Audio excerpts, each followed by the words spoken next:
جب وہ شام میں بھی ایئر اسٹرائکس کرتے ہیں وہ کہتے ہیں سیلف ڈیفense ہے, کیونکہ آپ کو پتا ہے کہ شام جو ہے نا وہ مشیگن کے بالکل برابر ہے. ہاں اینی وے, اب آپ نے بات کی یمن کی, تو وہاں پر بھی ایک بڑی مزیدار صورتحال اب پیدا ہو گئی ہے. مزیدار پتہ نہیں صحیح لفظ ہے اس کے لیے یا نہیں, کہ امریکہ وہاں داخل ہوا کہ جی ہم نا اس واٹر مطلب یہ جو اسٹریٹ ہے اس کو ہم کھولیں گے تاکہ یہاں سے ریڈ سی کو کھولیں گے, کیونکہ مطلب تجارت کو تو آپ نہیں روک سکتے نا یار. بے شک آپ مطلب 10,000 بچوں کو مارتے ہیں وہ ہمیں بالکل قبول ہے اور ہم آپ کو سلور پلیٹر پہ بوم دیں گے, لیکن تجارت کو تو نہیں آپ ہاتھ لگا سکتے.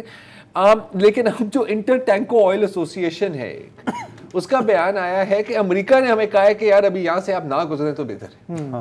تو مطلب کہ آپ گئے تھے اس کو کھولنے کے لیے اور آپ نے خود اب وہاں پر رکاوٹ پیدا کر دی ہے. ابھی میں دیکھ رہا تھا کہ شیل جو کمپنی ہے انہوں نے آج اعلان کیا کہ جی ہم اب یہ روٹ استعمال نہیں کریں گے. برٹش پیٹرولیم نے پچھلے ہفتے کہا تھا کہ ہمارا بھی یہ روٹ نہیں ہے.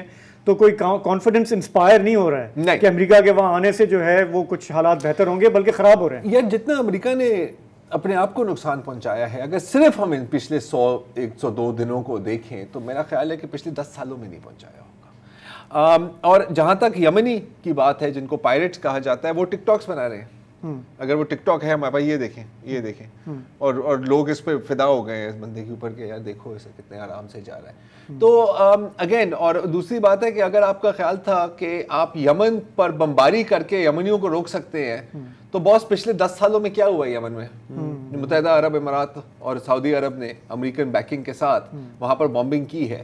کیا اس کے بعد وہ ڈیفیٹ ہو گئے تھے؟ تو یمن میں جب یہ پہلی دفعہ بمباری کی امریکہ نے تو میرا خیال ہے لاکھوں یمنی نکل گئے, اینڈ دے آر لائک کہ make it a world war, we don't care, کیا کر لو کہ بم مارو گے.